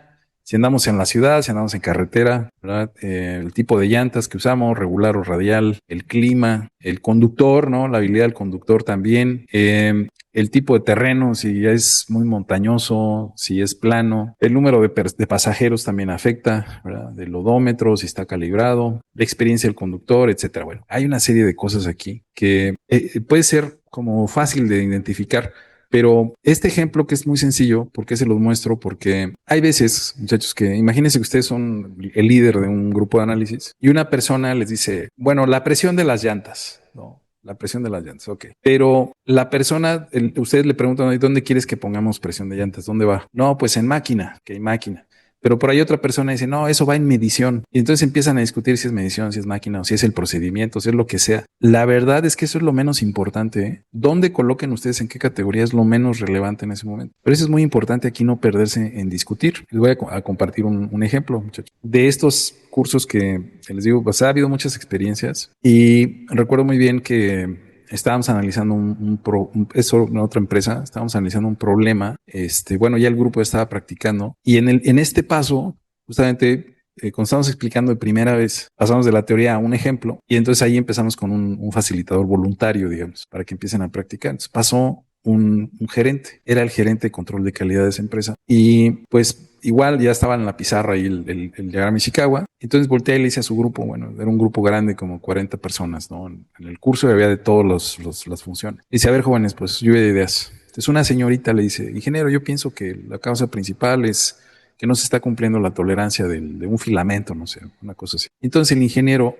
no anotó la causa que le estaba indicando la señorita. Se puso a discutir con ella. Se puso a discutir que eso no era una posible causa, que cómo se le ocurría en ese momento decir eso, que era obvio que no era una causa porque se verificaba en inspección recibo. Bueno, se empezó la discusión y de mala forma además, ¿no? Muy agresivo esta persona, de muy mal modo. Entonces, pues un facilitador no puede ser cualquier persona, muchachos. Una persona que tiene la responsabilidad de conducir a un grupo de personas que están analizando un problema, debe de ser un buen facilitador. Entonces, en este paso 2 no hay discusión. En este caso, lo que te tiene que preocupar como facilitador es que la gente hable, que la gente diga las ideas. Eso es por un lado, no discutir. Aquí no es momento de discutir, aquí solamente anotas lo que la gente te diga. Y otro punto importante, y son de las notas importantes de la clase, no sintetizar lo que la persona te está diciendo. Por ejemplo, decía en otro caso, ¿no? Es que yo pienso que la forma en la que hace el operador esta actividad es diferente a y le dice el facilitador, ¿te refieres al método? Sí, a ver, método. Entonces, si todo lo que le dijo la persona lo sintetizó en una palabra, eso no es tu trabajo como facilitador. Tu trabajo como facilitador es escribir, incluso si puedes así literalmente lo que la persona te dijo, probablemente le preguntes, a ver, no te entendí, dime, explícame un poquito más para poder escribirlo correctamente. Lo escribes y confirmas con la persona si es lo que quiso decir. Porque resulta que después, más adelante, cuando, oye, método, ¿a qué nos referimos con método? ¿No? Y ya se nos olvidó. La buena idea que tuvo la persona, como la sintetizamos, no escribimos exactamente lo que la persona quería decir, se olvidó y se nos fue una potencial causa. Entonces son 2 cosas ahí muy importantes en este paso, muchachos. Muy bien, entonces, ¿qué pasa con un Ishikawa, ¿no? Cuando no estamos en un proceso, en un entorno de manufactura, cuando estamos en servicios, en hospitales, en bancos, en temas logísticos, en call centers? Tú puedes cambiar estas categorías de que dice método, medición, material, mano de obra, todo eso. Si no te sirve, cámbialo. Puedes poner temas de sistemas, de proveedores, de clientes, ¿no? En lugar de no sé, de cualquier otra categoría, el tema de la información, de la tecnología, de los procedimientos, de las políticas, de las personas, etcétera, ¿no? Tú puedes adaptar esas categorías, simplemente recuerda que son para detonar ideas, ¿no? Entonces, no aplica, no, porque haya nacido en la industria, pues lo tienes que hacer así, o sea, adáptalo como mejor te sirva. Entonces, miren, aquí hay 2 ejemplos más. Aquí tenemos de una fábrica de zapatos, que hay un Ishikawa. Entonces, en la cabeza del pescado se pone el efecto, ¿no? O el problema que estamos teniendo. Y aquí, por ejemplo, dice un alto porcentaje de efectos en la costura del calzado. Tenemos un alto porcentaje de efectos en la costura del calzado. Ese es el efecto. Entonces, aquí pusimos las 6 M's, ¿no? Porque está en un proceso, contexto industrial. Medición, método, medio ambiente, mano de obra, maquinaria, material. Entonces, viene la lluvia de ideas, ¿verdad? Y aquí pues justamente expresarla de una manera clara, de preferencia, como te lo diga la persona, eso sería mi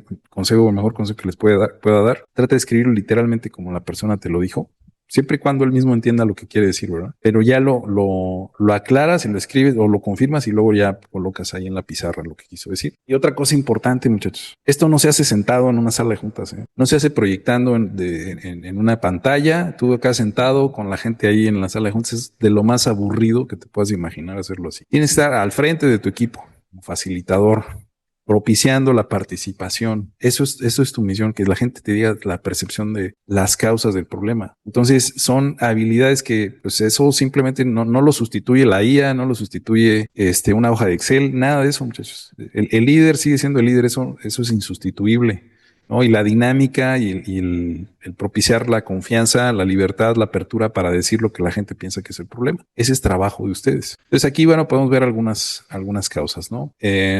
El proceso de costura manual sin guías visuales, máquinas con desgaste mecánico, las agujas desgastadas, vibración excesiva por falta de mantenimiento, etc. El caso de un hospital, pues observen ustedes aquí las categorías. Aquí utilizamos clientes o usuarios, procesos, entorno organizacional, ¿verdad? En lugar de medio ambiente, información o datos, tecnología, sistemas y personas, ¿no? Entonces aquí lo adaptamos al tema de un hospital y la lluvia de ideas sale muy natural, ¿verdad? Hay pasos duplicados en el flujo, hay excesiva dependencia de la validación médica, no hay un protocolo de prioridad para urgencias, comunicación deficiente entre áreas, cultura reactiva ante errores, procesos burocráticos, etcétera. Aquí tenemos otro de una panadería, panes quemados, pues igual es un contexto más parecido a un proceso industrial, entonces están las medición, método, medio ambiente, materiales, maquinaria, mano de obra. Y pues de la misma manera, ¿no? El temporizador está dañado, el horno con zonas de calor desigual, ¿verdad? Cambios en la humedad que afectan la cocción, corrientes de aire que enfrían el horno, mal almacenamiento de los insumos, etcétera, muchachos. Entonces, yo creo que todos ustedes saben hacer un diagrama de Ishikawa, ¿no? Entonces, aquí más lejos de enseñarles a hacer un Ishikawa es puntos clave, jóvenes, puntos clave.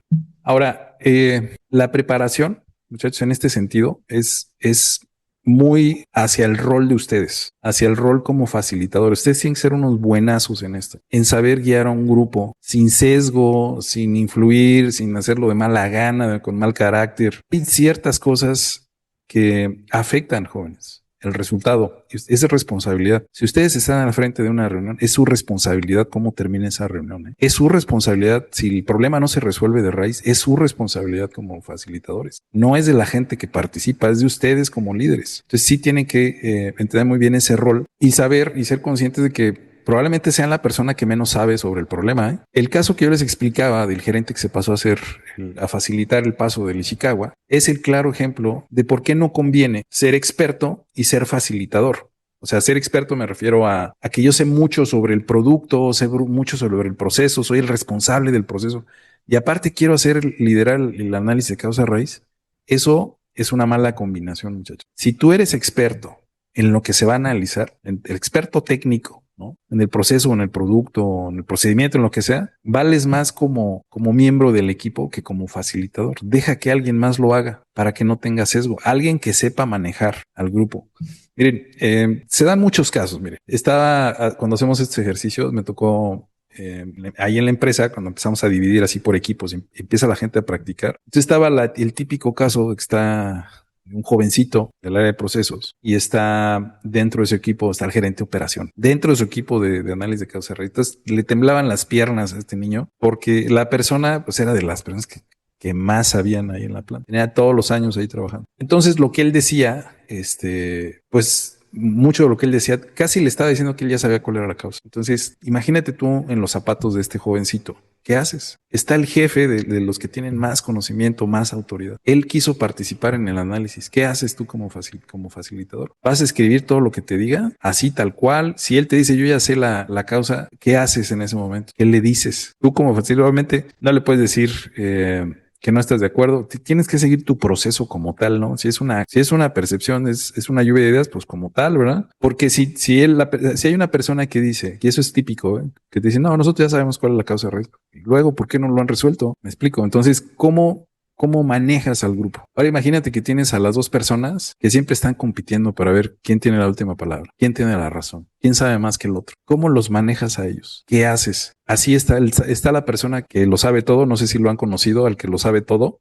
Yo lo he conocido varias veces. La persona que lo sabe todo, ahí está. Entonces, ¿cómo lo manejas al que lo sabe todo? Me explico, porque muchachos, esa mezcla de personalidades van a estar. ¿Cómo manejan esa situación? Y ahí es donde ustedes tienen que ser muy buenos en seguir su proceso con objetividad, paso por paso, sin sesgo, muchachos. Por eso les digo, mientras menos sepan ustedes del problema, mejor. Lo que sí es que tienen que ser muy buenos como facilitadores. Entonces, es experto en el proceso de análisis, su rol es guiar al equipo a explorar sin prejuicios todas las causas posibles. Entonces, pueden hacerlo de varias formas, ¿no? Hacer rondas, cuando a la gente no le gusta participar, pueden hacer rondas, preguntar directamente. No se debate, no se juzga, no se discute en ese momento, no es el momento de las soluciones, es el momento de la lluvia de ideas solamente. Entonces, aquí vamos por cantidad. Como les decía, el rol de un facilitador líder o Green Belt es exprimir al grupo. En ese sentido, le sacas toda su percepción sobre la posible causa. Esa es tu primer meta, ¿sí?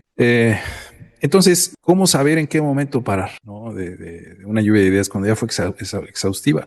Ya cuando empiezan a repetir cosas, ya cuando pasan mucho tiempo en silencio, probablemente es que ya fue exhaustivo la lluvia de ideas, ¿no? Y en ese momento tu Ishikawa tiene que estar repleto de causas. Te puedes verificar si todas las categorías tienen causas o si se concentraron mucho en algunas de ellas solamente, y puedes preguntarles, ¿no? Oye, lo que es medio ambiente casi no hay factores ambientales que les afecten, etcétera, ¿no? Tratar también de propiciar un poquito el que salgan un tanto de las ideas comunes, llevarlas a pensar en otro contexto. Entonces, les recomiendo mucho que, les decía, no lo hagan en computadora. O sea, lo pueden hacer en computadora, ya después lo pasan en monito, ya lo hacen en computadora, pero de primera vez es en una sala con una pizarra, usen post-its. Sí, yo les recomiendo mucho estos papelitos, muchachos que sí los conocen, son muy apropiados porque sobre todo para el siguiente paso, que son los 5 porqués. Y pues ahí escriben, ahí pegan, cambian, mueven, etcétera, ¿no? Entonces, los sesgos del equipo, les decía, cuando el grupo dice o creen saber que la causa ya la saben, que por experiencias previas, pues, ¿cómo lo puedes manejar? Simplemente decir, a ver, vamos a anotar todas las causas posibles, incluyendo la que ustedes están mencionando. Supongo que, aunque ya la sepan, por alguna razón no se ha resuelto el problema, entonces vamos a profundizar en la que ustedes piensan que es la causa raíz. Si hay personas tímidas, inseguras o con temor jerárquico, una idea por persona, puede serlo, como te decía, por rondas. Si no importa si lo que digan es algo muy obvio, tú como facilitador tienes que generarles confianza. En el caso de que se mencionan cosas genéricas, ¿no? Como falta de comunicación, pues ahí es donde sí tú puedes empezar a preguntarle a la persona a ver qué te refieres, ¿no? A ver, dame un ejemplo. ¿Qué te refieres con falta de comunicación? Para que no sea demasiado general, porque esa es una clásica también que siempre te dicen, ¿no? El problema aquí, la causa raíz es que tenemos mala comunicación. ¿A qué te refieres, no? Es un tema enorme el tema de la falta de comunicación, que siempre está ahí, pero que tenemos que entender si realmente vale la pena agregarlo ahí, o no. Cuando uno o dos hablan demasiado o imponen su opinión, ¿qué hacemos ahí? De una manera, como les decía, ustedes tienen que ser muy inteligentes en este sentido de saber manejar las jerarquías. Y entonces no descartamos, manejamos adecuadamente, tomamos nota, agregamos la causa como posible causa y vamos a seguir escuchando a los demás, ¿no? Esto tiene que ser una lluvia de idea exhaustiva. No nos vamos a quedar con las primeras 2, las primeras 3, las primeras 5. Aquí vamos a profundizar. Debes de ser muy bueno manejando al grupo, independientemente de las personalidades que te toque. Crear un ambiente dinámico y seguro. Las dinámicas siempre, como les decía, que te des cuenta, ¿no? Si a una persona le cuesta trabajo participar, ¿cómo la motivas a participar, ¿no? Reconocer todas las ideas, como les decía, no descartar ideas que parecen simples. Profundizar se vale, los turnos equilibrados, ¿no?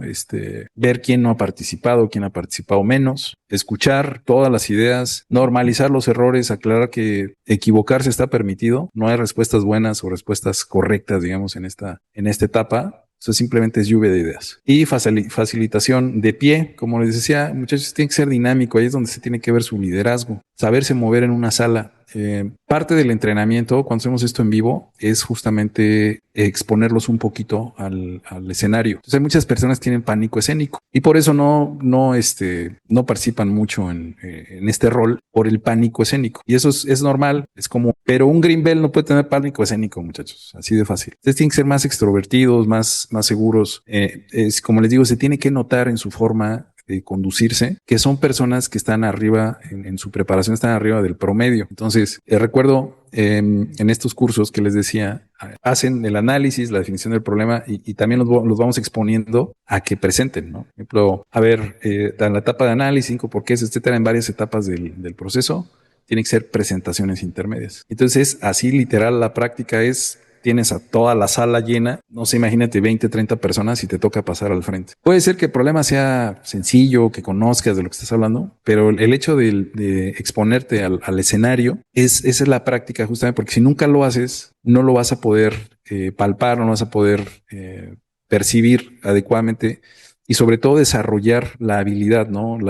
El nerviosismo es muy común, pero tienes que saberlo dominar. Entonces había dos jovencitos que igual, bueno, jóvenes ingenieros escondidos hacia atrás de la mesa del escritorio, ¿no? Así como se nota pues el pánico escénico. Pues hay que pasarle al frente, muchachos, hay que explayarse un poquito, saber dominar la dinámica, lo tienen que practicar.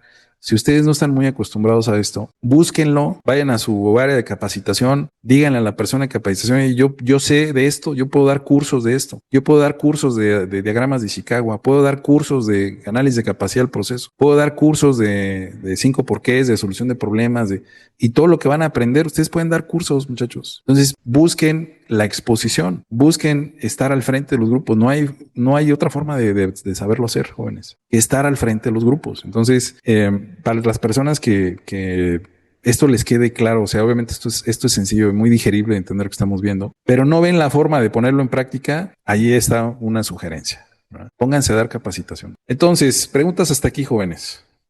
Ingeniero, buenas noches. Tengo Buenas noches. una Sí. consultita. Bueno, estoy totalmente de acuerdo con lo que ha manifestado, la metodología.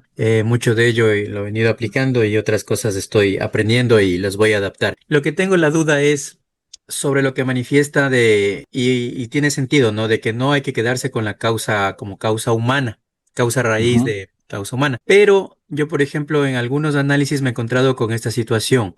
Dos casos. El primero, sabotaje, y el segundo, negligencia. Por ejemplo, hablamos de que existe un procedimiento, no ha habido sobrecarga laboral, o sea, no estaba cansado el operador, tiene experiencia, simplemente, por ejemplo, no cerró una válvula que tenía que cerrar.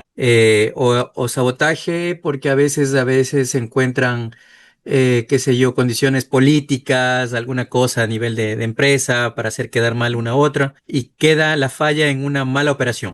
Ahí, ¿cómo lo enfocaría para no quedarme como causa humana? Sí, fíjate que eso que mencionas lo he visto un montón de veces, ¿eh? Teníamos un cliente que la gente le dañaba, él decía, la gente me daña mucho los herramientales, es muy costoso por una mala operación. Entonces ellos tenían su percepción de la causa, ¿eh? Yo le decía, pues nada más acuérdate de la ley de Murphy. Si algo puede salir mal, si hay una forma en la que el operador pueda hacer algo mal, lo va a hacer, ¿sí? Por lo que tú quieras, ¿eh? Entonces, si tú piensas que es intencional, eso es obviamente manejarlo por ese sentido, pues es irte en otra dirección, ¿verdad? O sea, ya no hay proceso. Si una persona quiere hacer daño, lo va a hacer y hay muchas formas de hacerlo. Pero eso ya tiene un manejo diferente. Cuando hablas de negligencia es algo muy delicado. Manifestar una causa raíz es algo muy delicado y muy complejo de manejar. Entonces, yo lo que te recomiendo es que pienses que aun cuando la persona quiere hacerlo intencionalmente, ¿cómo evitas que lo haga? Porque puede ser que la persona dice no estaba cansada, ¿no? Pues bueno, a lo mejor, no sé, trae algo, ¿no? Una preocupación, no, qué sé yo. Hay mil razones que a veces no alcanzamos a ver en los análisis, pero justamente te voy a poner un ejemplo. Decía una gerente de recursos humanos que le tocaba reportar los accidentes. Se había accidentado una persona. Entonces, una máquina, un equipo, un torno maquinado, le agarró la mano y le fracturó un dedo a la persona. Entonces, ella decía que la causa raíz es que no puso atención. Y vamos a suponer que la persona era un tornero de muchos años, tenía toda la práctica del mundo. Entonces tú podrías pensar, bueno, a lo mejor el señor está cansado, trae un problema, algo, así son los accidentes. Y precisamente porque hay causas intangibles, tienes que pensar hasta dónde llegar en el por qué, pues hasta donde tú puedes controlar, ¿sí? Entonces, cuando hablamos de negligencias y estas cosas, pues es que a lo mejor ya rebasamos lo que tú sí puedes controlar. Y en ese caso, lo que sí podías controlar, o sea, la causa raíz, ¿cómo quedó? Las condiciones de la máquina permiten que el operador ingrese la mano a la zona del maquinado sin que la máquina se detenga. Esa fue la causa raíz. ¿Por qué? Porque esa es la que puedes controlar. ¿Sí me explico? No te metes en suposiciones, que si la persona estaba cansada o no estaba cansada. ¿Cómo lo compruebas? Si tú me dijeras allí en tu empresa, comprobamos que la persona no estaba cansada. Oye, a ver, ¿me puedes mostrar los datos? ¿Cómo lo hiciste? De ese tamaño, muchachos, ¿hasta dónde puedes controlar? Entonces, yo te recomendaría que sí, de preferencia, erradicar ese enfoque de la negligencia, del sabotaje, porque eso en cierta manera como que sesga pues el resto del análisis, porque parece que no hay nada que lo pueda impedir, ¿no? Es como el error humano. Si tú aceptas error humano, es como que parecería que no hay nada que podamos hacer ante eso. Entonces ahí es donde se acabó el análisis de causa raíz. Hasta ahí llegaste cuando concluyes ese tipo de cosas. Tiene que ser algo que tú puedas controlar. Entonces piensa que, vamos a suponer, dices que nos quisieron hacer sabotaje, bueno, pues ¿cómo le haces que no puedan? Esas son las causas que sí puedes controlar. ¿Me explico? En temas de seguridad hay muchos ejemplos, ¿no? Es que la persona, por su propia decisión se quiso meter cuando estaba la máquina operando. Bueno, ¿cómo le haces para que, aunque sea por su propia decisión, no lo haga? Y vienen los procedimientos de doble candadeo, etiquetado, bueno, todo ese tipo de cosas, ¿no? Entonces, por eso es que no se recomienda justamente aceptar negligencia, sabotaje, error humano, etcétera, ¿no? Yo creo que en muchos sentidos podría haber alguien con la intención de sabotear, pero sería muy grave. O sea,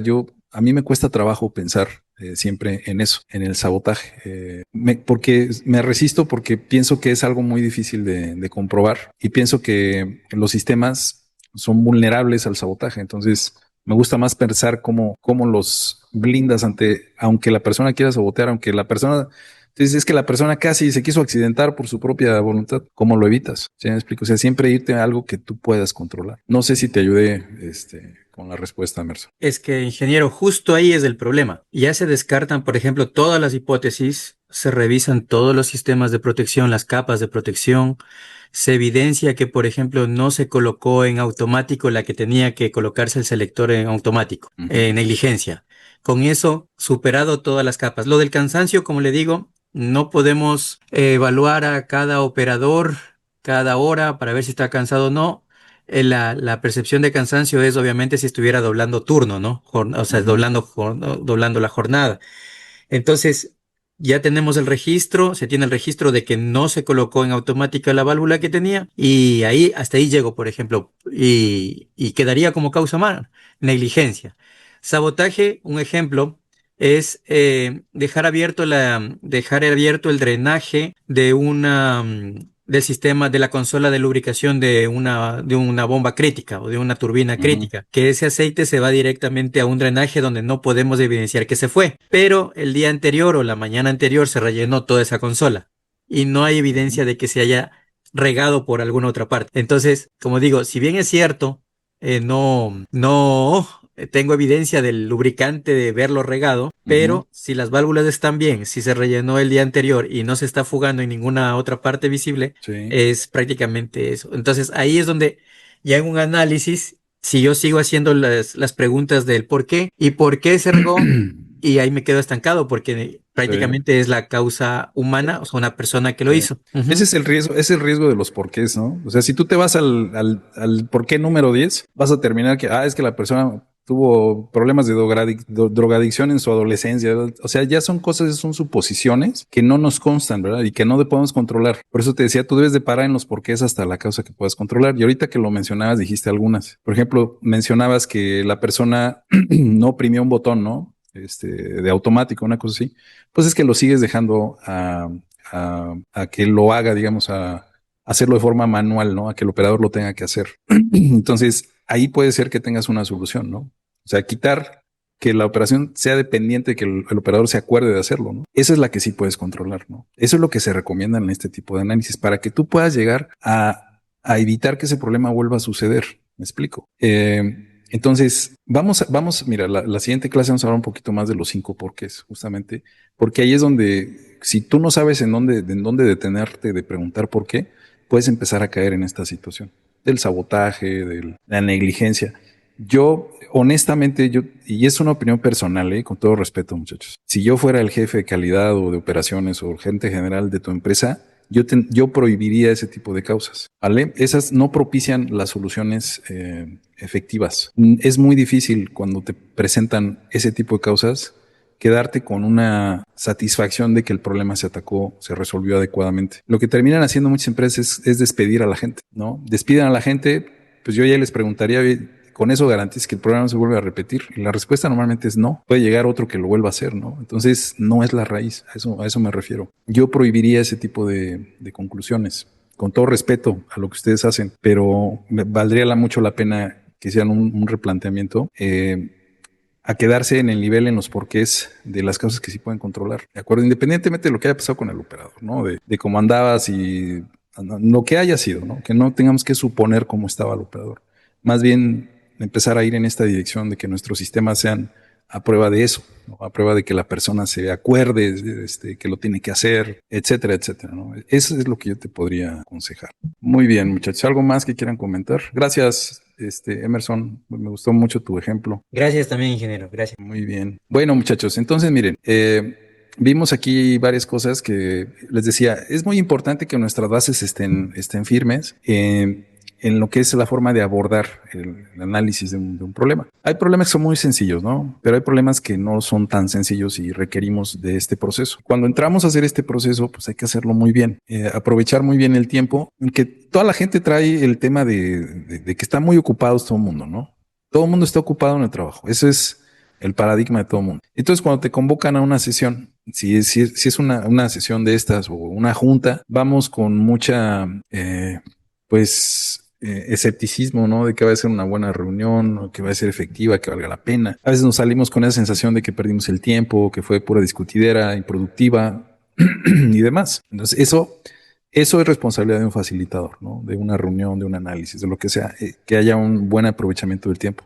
Porque sí, tenemos poco tiempo y no es para estarlo desperdiciando. Si no resolvemos los problemas, se van sumando, porque todos los días hay problemas. Entonces, si no lo resolvemos bien, vienen los problemas nuevos, más los viejos que no solucionamos, y hace la bola de nieve, y después pues, es muy difícil deshacer esa bola de nieve, muchachos. Y es cuando estamos todos agobiados, decepcionados, cansados y quejándonos de que tenemos muchos problemas. Entonces, pues seguir las técnicas, como les decía, de estas herramientas básicas, pero consideren los puntos clave no es como tal la herramienta que sea compleja de hacer, no es eso, sino los puntos clave para no ir sobre los errores tradicionales que pues definen a veces el éxito o el fracaso de un proceso. Entonces, empezamos hablando de la variabilidad, ¿no? De la causa común, de la causa especial.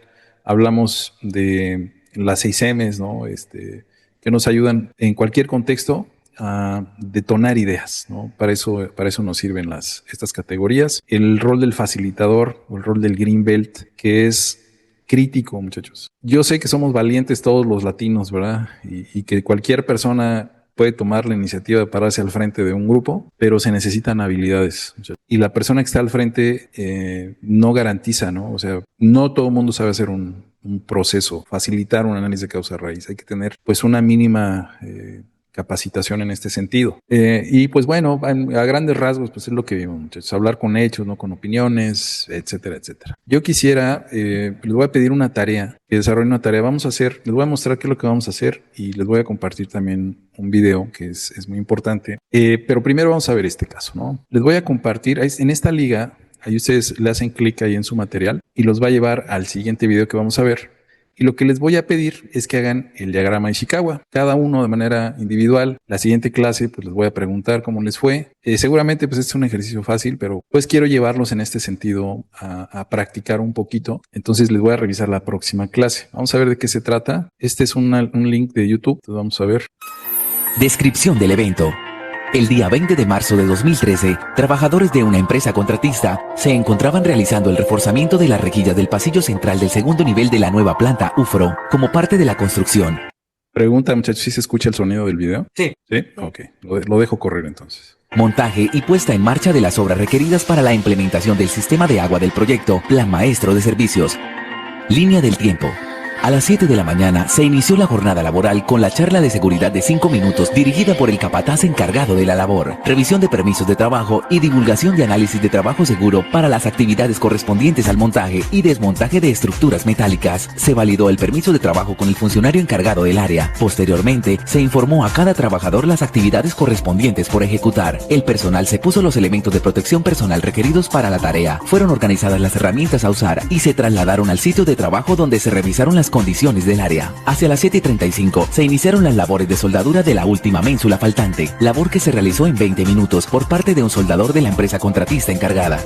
Alrededor de las 8:05 de la mañana se inició la actividad consistente en bajar las rejillas sobrantes con ayuda de un sistema de puente grúa desde el segundo nivel al primer nivel de la nueva planta UFRO, actividad en la que intervenían 4 trabajadores ubicados estratégicamente para garantizar la apropiada realización de las maniobras de izaje de cargas. El grupo encargado de la labor procedió a descargar la última rejilla en el primer nivel de la nueva planta de UFRO, sujetándola por medio de los aparejos acoplados al puente grúa. Allí fue recibida por uno de los trabajadores que se encontraba a nivel del piso, quien liberó la rejilla de los ganchos y procedió a llevarla al sitio destinado para almacenamiento. Los aparejos del puente grúa quedan entonces liberados y listos para ser recogidos. Al momento de realizar la maniobra de ascenso de los aparejos sin carga, uno de los ganchos entra en contacto con una de las rosetas del andamio a una altura de 1,20 m aproximadamente, que estaba siendo utilizado y donde se encontraba uno de los 4 trabajadores realizando la soldadura de la ménsula. Este contacto desestabiliza el andamio, lo que produjo su volcamiento hacia el lado oriental de la nueva planta de UFRO y consigo la caída del trabajador que se encontraba en la plataforma superior del andamio, lo que representó una caída de 3,50 m.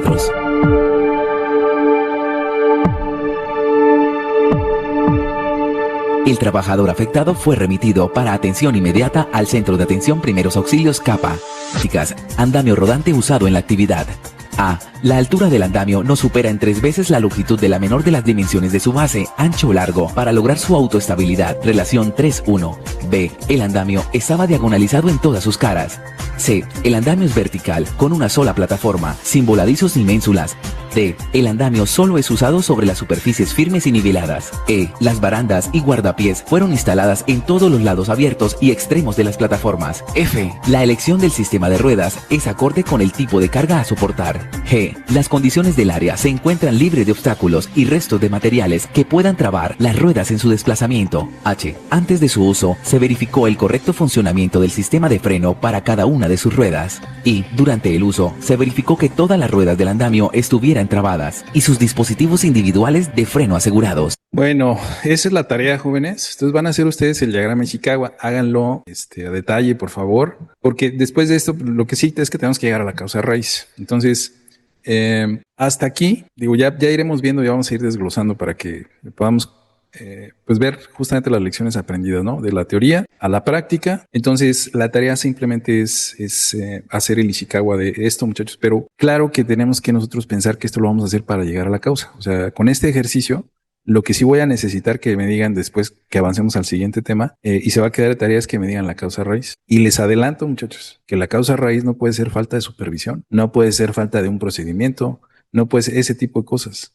¿Me explico? Imagínense que el doctor, ustedes sienten muy mal y es que su problema es que falta de supervisión. No, ¿verdad? No es lo que esperamos que nos digan. Entonces, la causa raíz tiene que ser así de tangible,